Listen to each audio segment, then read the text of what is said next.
cette formation, en fait, se veut pratique. Et maintenant, avant de parler de pratique, il faut d'abord faire la théorie. C'est l'objectif même de cette leçon, en fait. La leçon d'aujourd'hui, c'est en fait 100% théorie. Parce qu'on ne saurait faire un cours pratique sans théorie. Parce que la théorie, en fait, va vous permettre de bien pratiquer. Est-ce que vous me suivez attentivement? Oui, oui, oui, oui, on vous reçoit bien, bien. La connexion est bonne. Ok. Donc, l'une des bases de ce qu'on veut okay. Donc, l'une des bases de ce qu'on veut créer, c'est la théorie. Donc, on ne peut pas faire de pratique sans théorie. Donc, c'est ce qu'il faut retenir. Si vous faites de la théorie et ensuite vous faites de la pratique, vous serez en mesure de créer des choses qui seront très, très, très appréciées, quoi. Non? Alors, lorsqu'on parle de lexique du web, ici, on va donc voir tout ce qui concerne en fait la création des sites web. Donc, tout ce qui entre dans la création des sites web, c'est très important. Et je vous invite ici là à bien noter parce que tout ce que nous allons voir dans cette partie, en fait, sont les éléments que vous allez rencontrer tout au long de la formation. Donc, nous allons voir plusieurs lexiques. Donc, nous allons voir en fait les mots utilisés dans le jargon de la création des sites web ou alors dans le jargon du web. Souvent, vous allez voir en fait des mots que les gens utilisent, mais vous ne savez pas pourquoi. Même quand vous allez vouloir faire des recherches, parce que quoi, lorsqu'on serait confronté en fait à des problèmes sur votre site internet, parce que ça va arriver, donc quand on crée un site internet, sachez que derrière, il y a tout un travail qui est fait après. Vous n'allez pas seulement voir un site web comme ça qui est beau, mais derrière, il y a un travail, il y a souvent des erreurs, il y a souvent des problèmes qui arrivent. Mais maintenant, si vous connaissez en fait la lexique, si vous connaissez le vocabulaire essentiel en ce qui concerne la création des sites web, ou bien en ce qui concerne le web, vous serez à mesure de dépanner rapidement en cas de panne ou alors de rechercher en ligne des solutions rapidement. Parce qu'il y a des forums également qui existent que lorsque vous avez des problèmes, en fait, vous pouvez directement aller dans ces forums-là, rechercher en fait la solution. Et donc, c'est ce que nous allons voir maintenant, comme je disais tantôt. Alors, lorsqu'on parle de lexique, notamment, le premier lexique, lorsqu'on veut créer un site internet, c'est tout d'abord le nom de domaine. Après le nom de domaine, en fait, est-ce que vous voyez mon curseur? Bon, attendez, je vais activer. Bon, est-ce que vous voyez mon écran? Moi, je vois l'écran, je vois le curseur. Ok, bon. Je vais mettre là, connecté, là.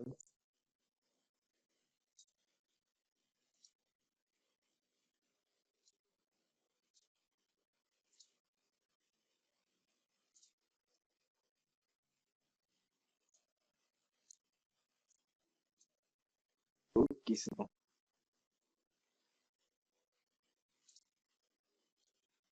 Donc, je disais tantôt quoi, lorsqu'on parle de vocabulaire essentiel dans la création des sites web, le premier qui intervient, c'est le nom de domaine. Bon, sûrement, certains ici ont déjà entendu parler de nom de domaine. Il y a d'abord le nom de domaine. Après le nom de domaine, il y a ce qu'on appelle l'hébergement. Après l'hébergement, il y a ce qu'on appelle CMS. C'est quoi un CMS? C'est quoi l'hébergement? C'est quoi le nom de domaine? Nous allons essayer de voir ça de manière détaillée, mais on ne va pas trop insister là-dessus.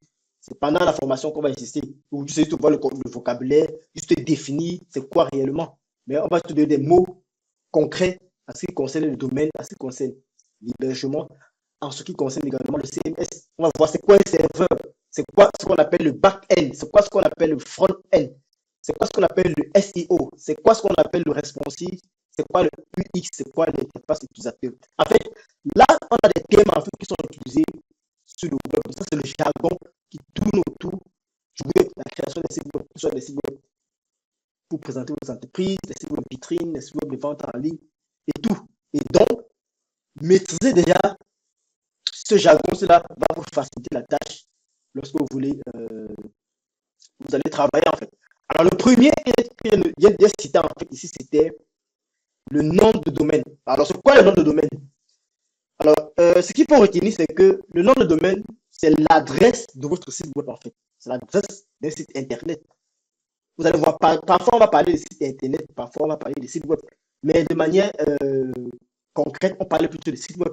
Si vous voyez par exemple, on a dit site internet, c'est juste un abus. Parce que internet, c'est un réseau. Or, Le web, alors, c'est un service d'Internet. Et lorsqu'on crée un site web, en fait, on crée un site sur l'un des services utilisés par Internet, qui est le web. Raison pour laquelle on parle de site web. Mais si vous rencontrez, plutôt on dit site Internet, vous savez juste que c'est la même chose, mais c'est juste par appui qu'on dit site Internet. Donc, lorsqu'on parle de nom de domaine, en fait, c'est le nom qu'on va donner à notre site web. C'est-à-dire quoi? C'est ce que les gens ici là vont taper dans le navigateur afin de pouvoir accéder à notre site. Donc, par exemple, lorsque vous avez une entreprise, votre entreprise a un nom. Et lorsque vous allez vouloir créer le site web de votre entreprise, qu'est-ce que vous allez faire? Vous allez aller acheter un nom de domaine. Oui, on achète les noms de domaine en fait. Donc, il y a un organisme mondial qui permet de centraliser les noms de domaine. Pourquoi? Parce qu'on ne peut pas laisser tout le monde gérer son domaine, parce qu'on aura les mêmes domaines pour tout le monde. Puisque Internet est centralisé, il y a donc un organisme qui gère les domaines. Donc, quand vous voulez acheter le nom de votre entreprise, vous allez tout simplement, on les appelle les registreurs. Vous allez tout simplement sur un registreur, vous saisissez le nom que vous voulez et vous achetez. Et donc, c'est avec ce nom-là qu'on va pouvoir maintenant vous appeler plus tard. Lorsque quelqu'un va aller, par exemple, sur Google, il va taper le nom de votre entreprise, il va tout simplement atterrir dans les résultats de recherche, on aura dans votre site Internet, il pourra cliquer dessus et ce sera l'adresse de votre site Internet. Et s'il connaît l'adresse par cœur, il va tout simplement entrer l'adresse en question dans son moteur de recherche. Donc, l'adresse le plus souvent, c'est www.le nom de votre entreprise.com. J'espère que de manière visuelle, vous comprenez ce que je suis en train de dire. Est-ce que c'est clair pour vous?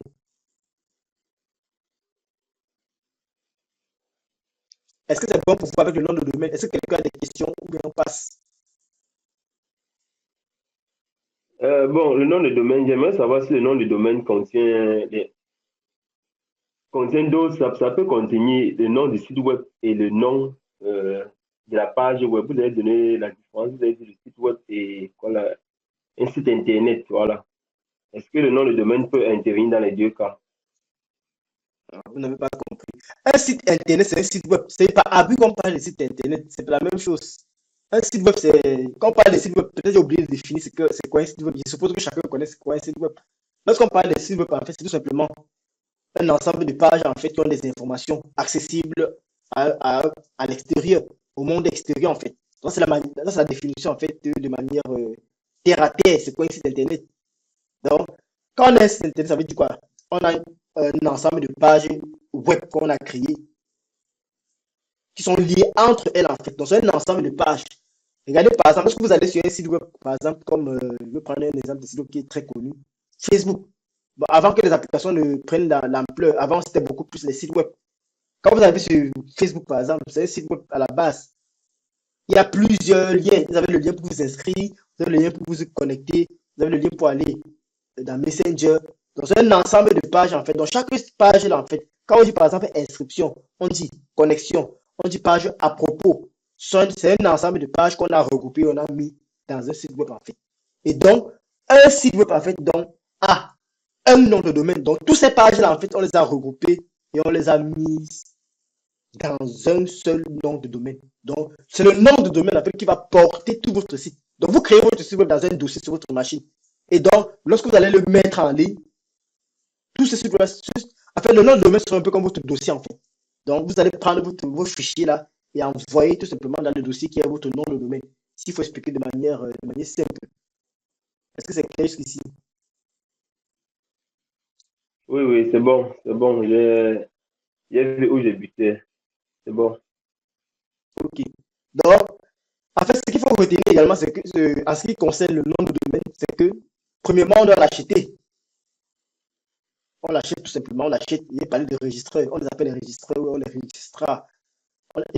Donc, ce sont les maisons en fait, qui vendent en fait, les noms de domaine. Et un nom de domaine est unique.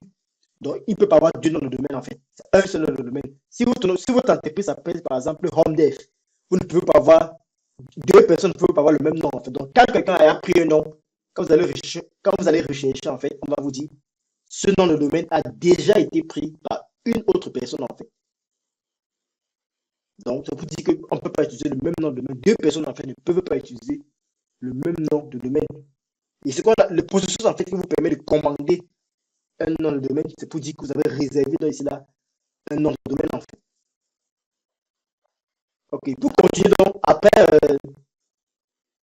le nom de domaine, le deuxième truc important en fait, c'est ce qu'on appelle l'hébergement. Alors, une fois que vous avez acheté dans l'adresse de votre site internet, qui est dans le nom de domaine, donc l'adresse qu'on va appeler votre site internet sera le nom de domaine.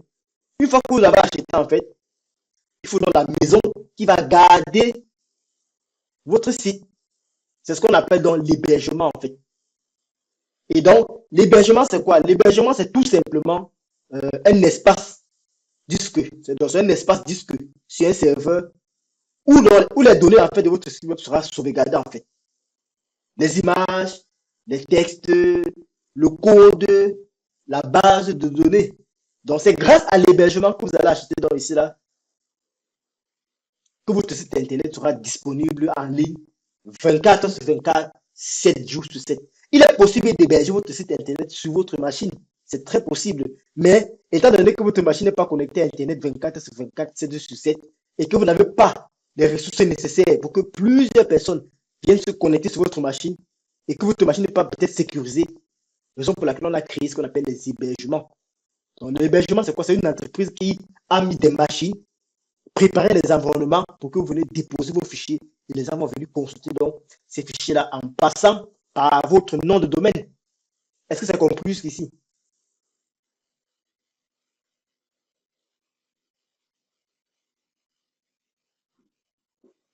Bon, pour moi, je comprends. Ok. Alors, si c'est clair, on va donc continuer. Et en ce qui concerne les hébergements, il y en a plusieurs. L'un des hébergements, par exemple, que moi j'utilise le plus souvent, c'est Hostinger. Et à part Hostinger, il y en a plusieurs. Il y a OVH, il y a O2 Switch, il y a Amazon Web Service, il y a Google Cloud, il y a plusieurs. Donc, d'autres sont des hébergeurs proprement dits, d'autres sont ce qu'on appelle en fait des VPS, des environnements virtuels. Mais nous allons nous concentrer uniquement sur les hébergeurs simples. Dans les hébergeurs comme par exemple les hébergeurs de Hostinger ou alors les hébergeurs de OVH ou alors de O2 Switch. Ça, c'est les hébergeurs faciles. Et les autres sont ce qu'on appelle les clouds. Quand j'ai parlé de AWS par exemple, Amazon Web Service, c'est ce qu'on appelle les hébergeurs cloud. J'ai parlé de Azure, c'est l'hébergeur cloud par exemple de Microsoft. Et on a également Google. Tous les grands, en fait, tous les grands de la tech que vous connaissez, Google, Microsoft, Alibaba, tous cela ont des hébergeurs qu'ils vendent en fait. Et vous pouvez acheter pour pouvoir héberger votre site internet. Alors, le troisième mot-clé que nous allons voir, c'est ce qu'on appelle CMS. Alors, c'est quoi un CMS? Alors, si vous êtes fait part de cette formation, créez son site web avec WordPress. WordPress, c'est ce qu'on appelle un CMS. En français ou alors en anglais, c'est tout simplement ce qu'on appelle un Content Management System. Lorsqu'on parle de CMS, en fait, c'est tout simplement un logiciel. Un logiciel qui va nous permettre de créer, d'une part, et de gérer, d'autre part, un site web sans taper une seule ligne de code, donc sans coder comme un programmeur. Alors, si je veux parler de manière claire, WordPress, par exemple, que nous allons utiliser dans cette formation, c'est un CMS, en fait, qui est très utilisé dans le monde. Donc, avec WordPress, qu'est-ce que vous allez faire? Vous allez pouvoir créer des sites web dans lesquels vous allez pouvoir publier des articles, créer des pages ou alors installer des designs et ajouter en fait des fonctionnalités. Oui, parce que dans un site internet, en fait, c'est un ensemble de fonctionnalités. Lorsque quelqu'un vient dans un site, il peut consulter une page, il peut s'inscrire, il peut acheter.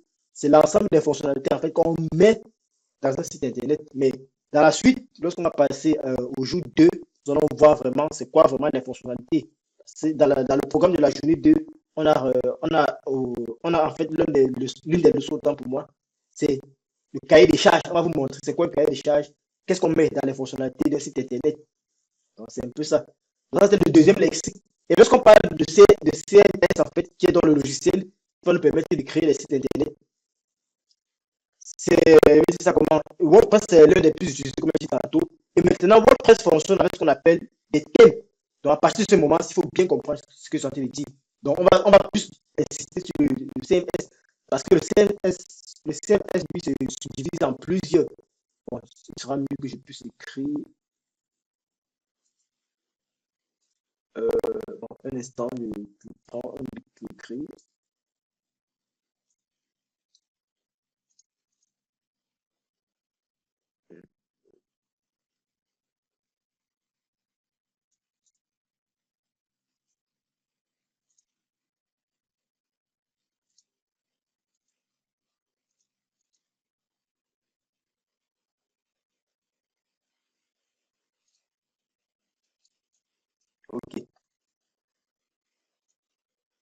Donc, lorsqu'on parle de CMS, à côté du CMS, en fait, dans le CMS, il y a ce qu'on appelle les thèmes. Donc, un CMS, comme on dit tantôt, c'est un logiciel, en fait. C'est un logiciel qui va nous permettre de créer. Et lorsqu'on parle de CMS, en fait, dans le CMS, il y a ce qu'on appelle les thèmes. Donc, on appelle ça encore les templates.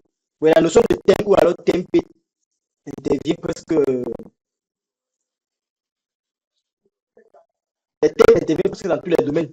Que vous soyez dans le design graphique, que vous soyez dans le développement informatique, il y a ce qu'on appelle les thèmes. Un thème, en fait, c'est tout simplement le visuel, en fait, la présentation. Vous voyez, lorsqu'on veut créer un site internet, en fait, ou lorsqu'on veut créer un site web, il y a l'aspect visuel, en fait. Donc, comment est-ce que le site sera présenté? Comment est-ce que les images seront présentées? Comment est-ce que les boutons vont se présenter? Dans le thème là, en fait, c'est ce qu'on utilise en fait pour créer les sites internet. Et le CMS, c'est ce que le CMS utilise le plus. Donc, on aura toujours affaire à un thème qu'on va choisir pour la présentation de notre site. Ça nous permet d'avoir déjà une présentation globale pour nous dire comment est-ce que les couleurs vont être présentées, comment est-ce que les polices seront présentées, comment est-ce qu'on va gérer l'espacement entre les différents blocs, comment est-ce qu'on va organiser en fait l'ensemble des blocs. Et lorsque je parle par exemple des blocs, dans un site internet, on a des blocs. Quand vous voyez par exemple, on a un titre, on a un formulaire qui permet d'entrer les informations.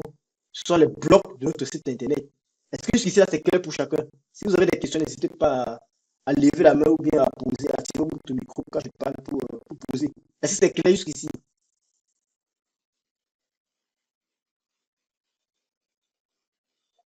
Bon, pour l'instant, pour moi, je ne veux pas encore entrer dans WordPress. Peut-être c'est quand on doit entrer dans les détails de WordPress que je pourrais avoir des Ouais, difficultés. Sinon, pour le exactement. moment, ça va. Ok. Enfin, l'objectif ici, c'est tout simplement d'essayer de comprendre au minimum parce qu'on va entrer en profondeur dans la suite. Parce que aujourd'hui, j'ai dit, comme j'ai dit tantôt, c'est beaucoup plus juste la théorie, juste pour vous expliquer un peu comment ça se passe. Mais maintenant, à partir de demain, à partir de mardi, soit mercredi, soit autant pour moi, nous allons entrer en profondeur maintenant. On va donc entrer directement dans la création, proprement dit. Donc, c'est juste là pour vous expliquer ce qui entre à l'intérieur lorsqu'on parle des sites internet. Nous aurons le temps de reprendre cette vidéo et réécouter pour comprendre lorsqu'on sera déjà avancé. Donc, après le thème, dans le CMS, on a ce qu'on appelle le plugin ou alors l'extension. Alors, ce qu'il faut retenir lorsqu'on parle de plugin ou alors extension, c'est quoi? Une extension, en fait, lorsqu'on est dans un site internet, en fait, il y a ce qu'on appelle des fonctionnalités. Alors, est-ce que quelqu'un peut me citer, par exemple, est-ce que quelqu'un connaît ce qu'on appelle fonctionnalité dans un site?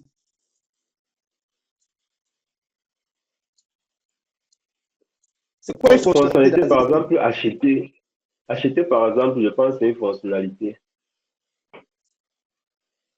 Ok, bon, de manière simple, c'est vrai qu'on va voir ça la prochaine fois, c'est juste pour vous expliquer. Lorsqu'on est dans un site internet, en fait, sachez que le site internet a des fonctionnalités. Par exemple, si je vais dans un site internet qui fait la vente en ligne et que je veux acheter un produit n'est pas une fonctionnalité en tant que telle. L'achat, c'est une action en fait. Alors, pour acheter un produit, qu'est-ce qu'il faut? Il faut premièrement que je parte voir la liste des produits. Est-ce que c'est clair? Vous pouvez activer votre micro pour que ce soit interactif. Premièrement, lorsque je suis dans le site de e-commerce pour acheter un produit, qu'est-ce que je fais? Il faut que je me rende sur le site web et que je consulte la liste des produits. Alors, pour consulter la liste des produits, il faudrait qu'au préalable, on ait ajouté ces produits-là. Alors, l'ajout des produits dans un site internet, c'est l'administrateur qui le fait. Il va ajouter des produits afin que les utilisateurs qui vont venir dans le site puissent voir ces produits-là. Alors, l'ajout de ces produits-là, en fait, c'est une fonctionnalité. Donc, l'administrateur du site doit pouvoir ajouter l'ensemble des produits qu'il vend. Une fois qu'il a ajouté ces produits et qu'il a enregistré, les utilisateurs qui veulent l'acheter doivent pouvoir consulter la liste de ces produits-là, en fait. Donc, l'action qui consiste à consulter la liste de ces produits qui ont été enregistrés, c'est donc la visualisation, en fait. Donc, on va pouvoir voir ce que l'administrateur a ajouté. Ensuite, donc, toujours dans le processus de e-commerce, par exemple, quand l'utilisateur voit un produit et qu'il veut acheter ce produit, le produit l'intéresse, qu'est-ce qu'il fait? Il faut qu'il ajoute ce produit à son panier. Donc, dans les sites de e-commerce, par exemple, il y a une fonctionnalité de panier. Donc, ça consiste à faire quoi? À donner la possibilité, en fait, à ceux-là qui visitent le site internet de pouvoir ajouter de manière virtuelle. Donc, c'est un panier virtuel, en fait. C'est un peu comme au supermarché, en fait. Quand vous allez au supermarché, il y a le panier que vous tirez là, en fait. Donc, c'est ça qu'on représente, en fait, en ligne également. Un panier virtuel plutôt. Dans le site internet, on parle de panier virtuel. Quand vous allez au supermarché, vous tirez le panier, quand vous arrivez dans un comptoir, vous prenez un produit, vous mettez dans le panier, vous avancez, vous prenez, vous mettez. C'est la même chose sur le site e-commerce. Donc là, ce qui va consister à ajouter chaque produit dans le panier, là, en fait, c'est une fonctionnalité, en fait. Ensuite, une fois qu'il a ajouté dans le panier, qu'est-ce qu'il faut faire? Il faut qu'il passe au paiement pour confirmer sa commande. Donc, le fait qu'il va payer, là, en fait, le paiement en question, en fait, c'est un ensemble de fonctionnalités, en fait. J'espère que jusqu'ici, c'est clair maintenant en ce qui concerne la fonctionnalité pour ceux-là qui ne comprennent pas. Est-ce que c'est clair?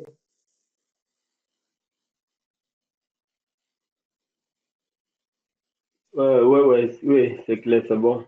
Ok. Revenons Les maintenant. fonctionnalités des sites web. Ok. Revenons maintenant côté site web WordPress. J'ai dit ceci. Lorsqu'on est dans le CMS, lorsqu'on sera par exemple dans WordPress, on va utiliser ce qu'on appelle ici là des extensions ou encore des plugins en anglais. Alors, un plugin, c'est quoi? C'est tout simplement, ça sera une petite brique fonctionnelle en fait. Donc, ce sera un ensemble de fonctionnalités que quelqu'un a écrit lui-même et qui donne la possibilité à d'autres personnes de l'utiliser. Donc, WordPress a un ensemble de plugins qu'il propose qui va nous permettre de donner des fonctionnalités à notre site. Donc, lorsqu'on va par exemple créer notre premier site internet, ça sera un site web simple. Maintenant, si on veut que notre site web puisse faire la vente en ligne, on va ajouter ce qu'on appelle un plugin ou alors une extension. Ça va venir donc rajouter tout ce qui concerne en fait le e-commerce proprement dit, la vente proprement dit. Est-ce que c'est clair ici? Vous pouvez juste balancer la main et c'est tout. Alors, l'un des termes qu'on utilise également le plus souvent, c'est le terme back-end, c'est le terme front-end. Bon, vous avez sûrement vu ça souvent lorsque vous naviguez sur Internet. Mais ici, là, je vais vous expliquer ça du point de vue, en fait, de la création des sites Internet avec WordPress. Alors, lorsqu'on parle de front-end et on parle de back-end, en fait, c'est deux termes qui sont essentiels lorsqu'on fait du web. Le front-end, ça, c'est en anglais, en fait. On parle de front-end. Ça dit quoi? C'est ce que le visiteur va voir. Lorsque vous créez un site Internet, en fait, comme par exemple ce que nous sommes en train de faire là, nous sommes en train de regarder une formation à travers, par exemple, une plateforme appelée Google Meet. Vous voyez que nous sommes tout simplement là, en fait, en train de voir des choses. C'est ce qu'on appelle le front-end. Même chose dans votre site Internet. À la page d'accueil, en fait, l'utilisateur va voir un ensemble de choses. Si c'est un site e-commerce, l'utilisateur va voir l'ensemble des produits que vous vendez. Si c'est un site web pour présenter votre entreprise, l'utilisateur va voir à la page d'accueil, par exemple, la présentation de votre entreprise. C'est ce qu'on appelle le front-end. Donc, la partie visible, la vitrine, en fait, dans la façade de votre site. C'est un peu comme une maison, en fait. Lorsqu'on est devant une maison, devant votre portail, on ne voit que l'entrée principale. On ne sait pas ce qui se passe derrière, en fait. Même chose, par exemple, lorsqu'on est dans un restaurant. Quand vous arrivez au restaurant, en fait, le front-end au restaurant, c'est quoi? Le front-end, c'est quoi? Vous entrez au restaurant, vous voyez les chaises, vous voyez les serveurs, vous voyez la carte. C'est le front-end, vous commandez votre repas. Là, vous n'avez que la partie visible. En attendant que votre repas arrive, vous ne voyez que la partie visible. Votre repas n'est pas encore là. Quelque chose va se passer en arrière, qui est le contraire, en fait, de la partie visible, en fait. D'où le terme, par exemple, le back-end. Le back-end, maintenant, dans le cas du restaurant que j'ai pris comme exemple, c'est quoi? On aura le cuisinier derrière. Vous ne voyez pas le cuisinier au restaurant. Le cuisinier derrière, il va donc préparer votre commande. Si vous translater ça donc côté site web ou alors côté CMS, c'est quoi? Lorsque vous allez créer votre site internet, en fait, vous allez configurer votre site internet dans le logiciel WordPress. Donc, ce que vous allez en train de configurer, vous allez configurer par exemple que le titre sera placé à tel endroit. Vous allez configurer le nom de votre site. Vous allez configurer les couleurs de votre site. C'est ce qu'on appelle le back-end. L'utilisateur ne sait pas, il ne va pas voir ce que vous êtes en train de faire. Vous allez définir votre mot de passe. Vous allez définir comment est-ce que les utilisateurs peuvent s'inscrire. Ça sera du côté back-end. Ça sera à l'arrière-plan. Et donc, l'utilisateur ne va pas voir cette partie-là. Donc, voilà ce qu'on appelle front-end. Voilà ce qu'on appelle back-end. Donc, ça, c'est la première partie en ce qui concerne donc les lexiques, comme j'ai pourtant dit. Après, maintenant, le thème back-end, front-end, qu'est-ce qu'on appelle le serveur, qu'est-ce qu'on appelle le SEO. Bon, tout à l'heure, j'ai parlé d'hébergement. En fait, l'hébergement, en fait, entre dans le serveur. Le serveur entre dans l'hébergement, en fait. Pourquoi? Parce que le serveur, c'est sur le serveur qu'on va stocker le site internet. Donc, c'est l'hébergeur qui va donc gérer tout cela. Et lorsqu'on parle de serveur, j'ai dit tout à l'heure, le serveur, c'est tout simplement une machine en ligne qui va vous permettre de stocker votre site internet. Donc, elle a des disques durs, elle a des espaces en fait qu'elle a réservés pour vous. Et vous allez tout simplement venir là, stocker votre site internet. Après, dans le backend serveur, nous avons dans le SEO. Alors, vous allez souvent entendre parler de SEO, SEO, SEO. C'est quoi le SEO?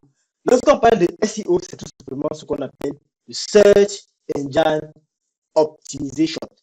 C'est-à-dire quoi? Le référencement naturel. Lorsqu'on crée un site internet, par exemple, qu'est-ce qui se passe? Vous avez créé votre site internet aujourd'hui. Il faudrait bien que les gens puissent accéder à votre site internet. Si vous créez votre site internet et que personne n'accède à votre site, c'est dommage, ça ne sert à rien. Alors, et l'une des manières naturelles de faire en sorte que votre site web soit accessible, c'est de faire ce qu'on appelle le SEO. Donc, vous allez écrire dans votre site internet, vous allez créer votre site internet de telle sorte quoi? Que lorsque quelqu'un va taper par exemple en ligne, je veux un graphiste. Et si votre site web c'est un site web qui présente les services d'un graphiste, directement Google ou alors le moteur de recherche qu'il a utilisé va vous présenter directement votre site web, peut-être en premier. Pourquoi il va présenter en premier?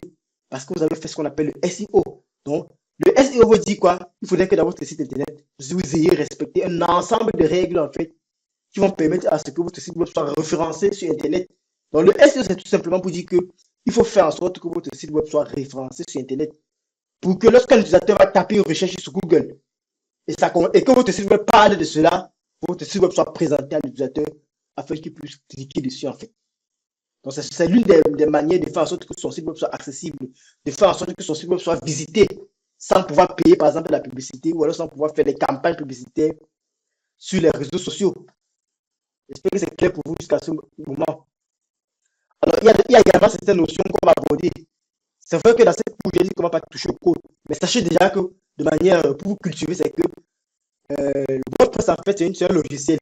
Et lorsqu'on parle de logiciel, en fait, les logiciels d'informatique sont créés avec ce qu'on appelle des langages. Et l'un des langages utilisés pour créer un site internet, c'est le HTML, le CSS et le JavaScript, en fait. Donc, ce sont les éléments utilisés par WordPress pour créer un site internet.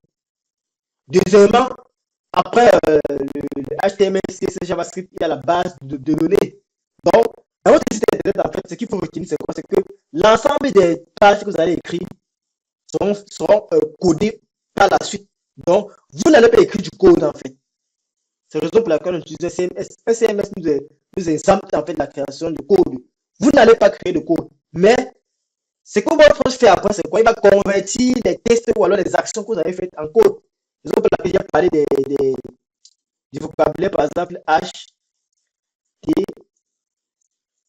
M et L. Il a parlé de C, S, S. J'ai parlé de JavaScript.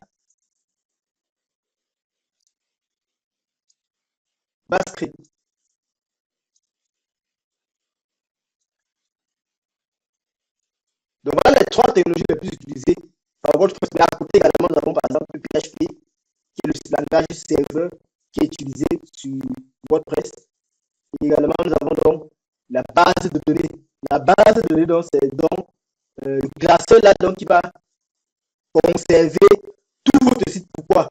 Si vous perdez les données, par exemple, à travers la base de données, vous pouvez récupérer votre site web facilement. Donc, à côté de HTML, CSS, JavaScript, nous avons la base de données. Pourquoi je parle de base de données? La base de données est très importante. Vous allez voir, on va utiliser cela tout au long du cours. Parce que pour créer un site internet, bien qu'on va utiliser CMS, il faudrait connaître c'est quoi la base de données. Parce que toutes les informations de votre site internet seront sauvegardées dans la base de données en fait.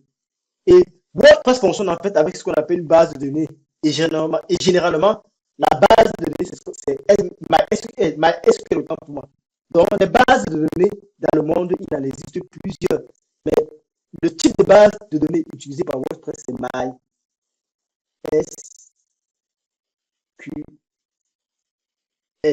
Donc, c'est un type de base de données que WordPress utilise en fait. Et donc, à travers cette base de données, donc, on va pouvoir sauvegarder ou alors on va pouvoir stocker tous les contenus de notre site internet. C'est-à-dire quoi? Quand quelqu'un va visiter par exemple notre site, WordPress va chercher dans la base de données qu'il faut et afficher dans les informations nécessaires pour que l'utilisateur puisse visualiser notre site internet.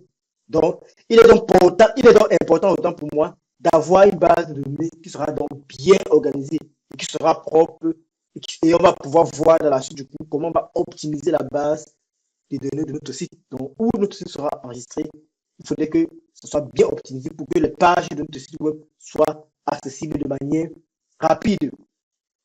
Alors, tout à l'heure, j'ai fait exprès en fait, de ne pas trop parler des serveurs. Tout simplement pourquoi? Lorsqu'on veut créer un site internet, en fait, ce qu'il faut comprendre, c'est que sur le web, on a deux personnes qui entrent en jeu sur un site internet. Premièrement, dans un site internet, on a quoi? On a le client. Et deuxièmement, on a le serveur. Qui est le client? Qui est le serveur? Donc ça, c'est une partie en fait, des connaissances du web et pour la création de Internet. D'un côté, on a toujours le client et de l'autre côté, on a le serveur.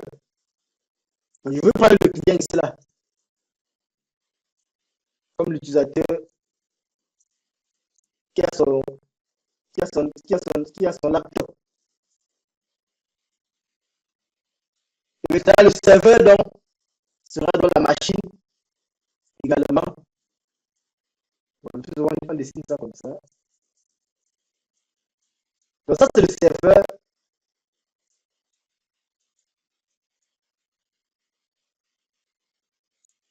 Ça, c'est le client.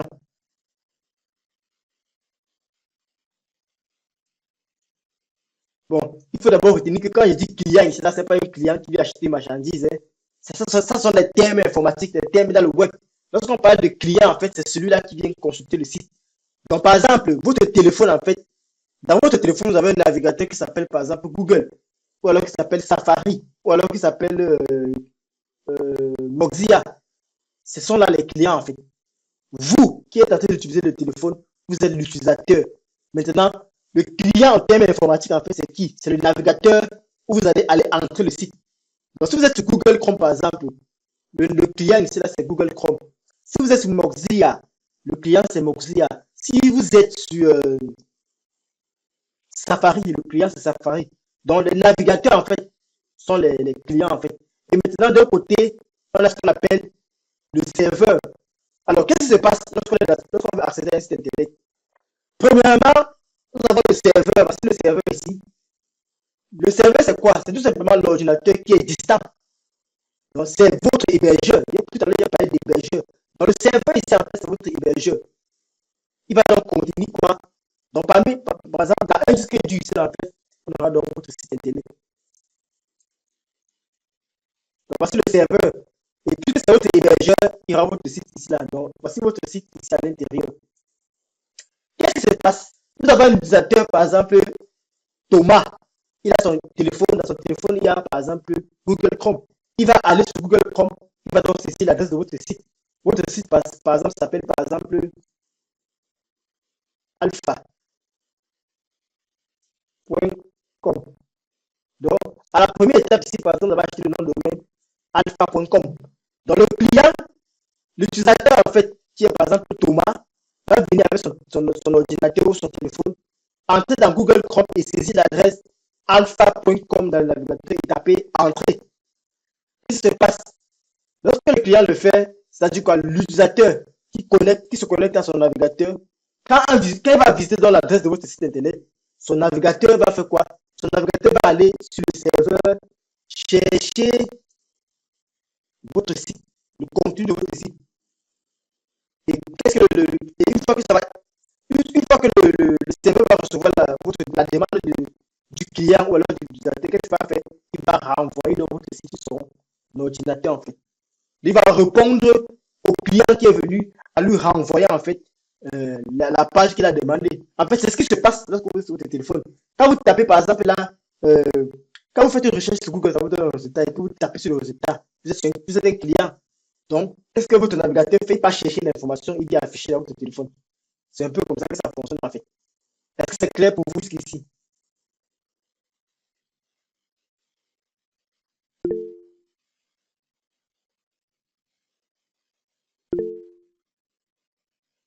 Ok. Ok, donc on va donc continuer.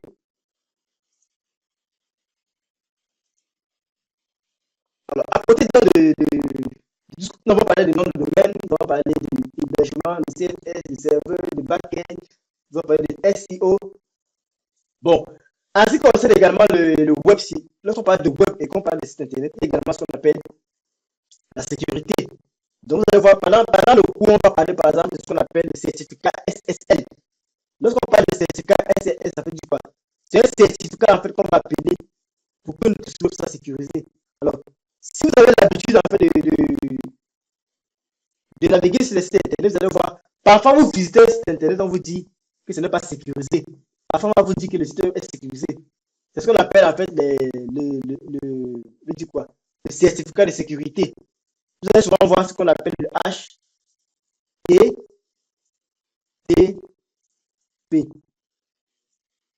Quand vous regardez votre navigateur, en fait, essayez de regarder l'adresse qui est à l'intérieur. Vous allez voir parfois HTTP. Et parfois, vous allez voir également HTTPS.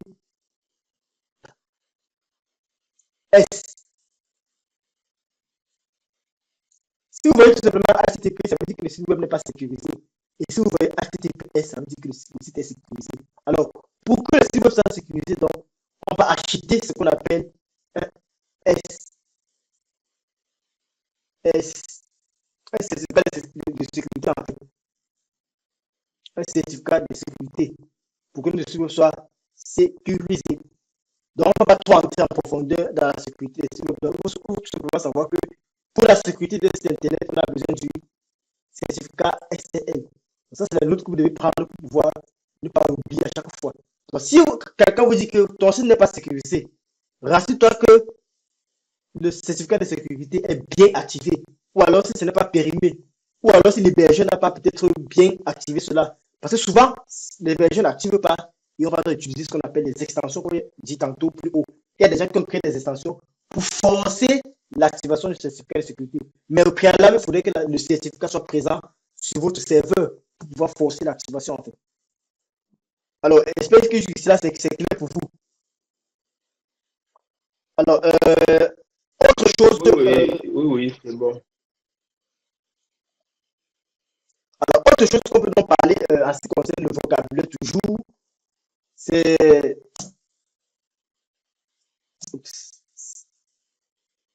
le responsif. Alors, lorsqu'on parle de responsif, il faut entendre par responsif tout simplement en fait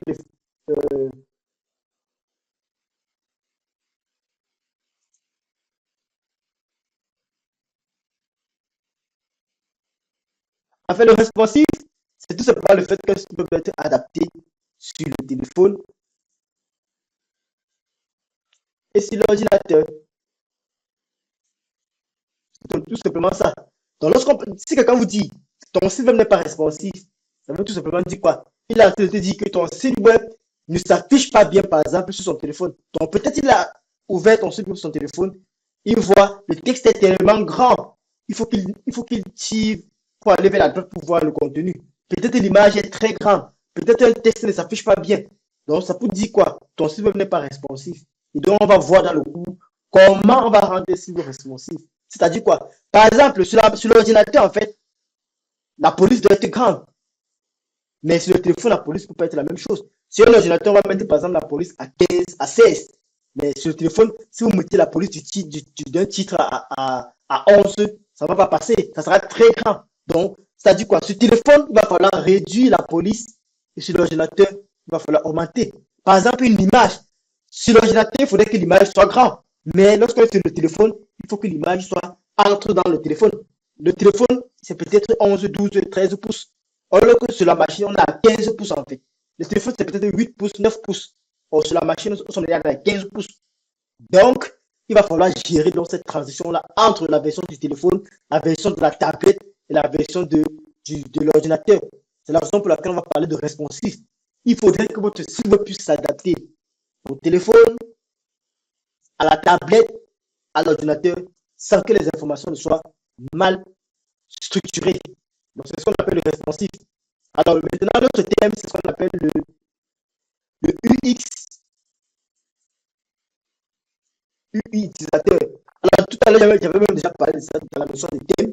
Alors, lorsqu'on parle de UX, en fait, c'est l'expérience utilisateur. Alors, vous voyez, lorsqu'on a un site internet, en fait, il faudrait qu'on puisse bien gérer l'expérience utilisateur. L'expérience utilisateur, c'est quoi? Alors, lorsque vous voulez créer un site internet, je suppose que vous voulez créer un site internet après cette formation. Et lorsque vous voulez créer un site internet, même si vous voulez travailler pour quelqu'un, même si vous voulez vous lancer dans le freelance, c'est-à-dire quoi, créer des sites pour les clients, il faudrait que à chaque fois que vous voulez créer un site internet, le site internet puisse suivre ce qu'on appelle une expérience. Donc, lorsqu'on entre sur votre site internet, il faudrait qu'on sache directement ce qu'on veut faire. Donc, si l'utilisateur entre, si l'objectif de votre site internet, c'est de pouvoir vendre un produit, il faut que lorsque l'utilisateur entre, il voit directement la description du produit, le bouton pour acheter. Et lorsqu'il clique sur le bouton pour acheter, on lui donne les étapes pour acheter sont claires. Il ne faut pas qu'il entre sur le site et puisse chercher encore les informations jusqu'à ressortir sans savoir comment faire telle ou telle chose. Donc, c'est ce qu'on appelle l'expérience utilisateur de manière simple. Ça, c'est une explication de manière simple. Mais on va entrer en profondeur dans la formation. Et donc, l'expérience utilisateur, on va donc coller avec l'interface utilisateur. L'interface utilisateur, c'est tout simplement ce que l'utilisateur voit, comme on dit tantôt. L'utilisateur, qu'est-ce qu'il voit? Il faudrait que ce qu'il voit soit joli à l'œil. Il ne faudrait pas que vous créez un site web avec 50 couleurs. Ça, c'est pas possible. Ça va pas être beau à voir. Donc, vous allez pouvoir, donc, il faudrait que vous puissiez gérer l'interface utilisateur de manière optimale. Donc, vous allez coupler, en fait, l'expérience utilisateur qui est comment l'utilisateur procède pour pouvoir peut-être acheter un produit sur votre site ou alors pour pouvoir souscrire à un service si votre site web fait dans la vente des services, par exemple. Donc, voilà les principaux thèmes qu'on va pouvoir toucher dans notre formation. Et pour terminer avec la partie responsive, ce qu'il faut noter, c'est que la plupart des thèmes, je te déjà parlé de thèmes, la plupart des thèmes qu'on va utiliser, que WordPress utilise de nos jours, sont des thèmes plus modernes. Donc, par défaut, en fait, ils vont gérer le responsive. Donc, ça ne sera pas à vous. Je vous ai dit tantôt qu'on vient ici là pour apprendre à créer un site web facilement. Donc, nous n'avons pas écrit du code en fait. Donc, pour vous dire déjà que ça, c'est les thèmes que je vous explique, que vous devez connaître. Mais maintenant, il faut savoir que les templates qui sont vendus, les templates qui existent en fait sur WordPress, GNR, tout cela en fait, ce sont des templates modernes qui vous permettent de créer facilement votre site web. Bon, également, il y a des technologies qu'on va voir au fur et à mesure. Hein. Par exemple, on va parler de backup ou alors de sauvegarde. Parce que lorsqu'on a un site internet, sachez que le serveur que vous avez acheté, en fait, il faut savoir que c'est un serveur en ligne. Donc, ce n'est pas fiable à 100%. C'est vrai que c'est fiable à 90%, mais il y a toujours un pourcentage de peur. Il faut avoir peur. Par exemple, pour laquelle on va parler de sauvegarde. Parce qu'il ne faut pas être sûr que votre site est en sécurité. Je vais vous prendre un cas simple. En 2021, ou en 2022, si je ne me trompe pas, nous avons la célèbre entreprise OVH. Peut-être que vous avez entendu parler, peut-être que je me trompe, je crois que c'était OVH, oui. Donc, le OVH a perdu l'un de ses data centers, en fait. Donc, ça dit quoi? Où ils stockent leurs serveurs pour que les gens achètent pour sauvegarder leur site web. Imaginez-vous, tous ceux qui avaient des sites web sur les data centers ont perdu leur site. Vous voyez, c'est grave. Imaginez que vous avez un site web que vous avez conçu pendant peut-être 15 ans. Une application que vous concevez depuis 15 ans qui tourne avec des utilisateurs. Et une panne comme ça frappe et que vous n'avez pas sauvegardé votre site. Est-ce que vous pensez que c'est possible de pouvoir récupérer ça? De pouvoir continuer? Ça sera une perte totale pour vous. Donc, lorsqu'on va travailler sur les sites internet, il faudra penser sauvegarde. Il faut faire au moins la sauvegarde une fois par semaine. Pourquoi même une fois par mois, ça va dépendre de vous. Mais il faudra toujours tenir compte de la sauvegarde. Parce que si vous ne sauvegardez pas votre site internet, peut-être plus tard, vous pouvez être frappé comme sur le OVH par exemple. Il faut tenir compte de ça. Et si vous êtes par exemple en Europe, pour ceux qui sont en Europe par exemple, il y a ce qu'on appelle le RGPD en fait. Donc, ça dit quoi? Les règles générales pour la protection des données. Donc, lorsque vous créez un site web, par exemple, qui vont recueillir les informations des utilisateurs, il faudrait que vous puissiez informer sur votre site aux utilisateurs que vous allez pouvoir utiliser les données plus tard. Peut-être pour les envoyer des emails, pour les envoyer des promotions. Donc, si vous ne respectez pas ça dans l'Europe, par exemple, bon, c'est vrai que quand vous créez au début, on ne peut pas vous cibler, mais les grands groupes déjà, si votre entreprise évolue, il faudra tenir compte de ce qu'on appelle le RGPD. Si vous ne respectez pas cela, vous pouvez être sanctionné par l'organisme étatique qui gère cela en fait. Donc, là, c'est tout en ce qui concerne le vocabulaire du web. Alors, est-ce que vous avez des questions par rapport à cette partie avant qu'on puisse continuer? J'attends vos questions pour qu'on puisse passer à la prochaine partie.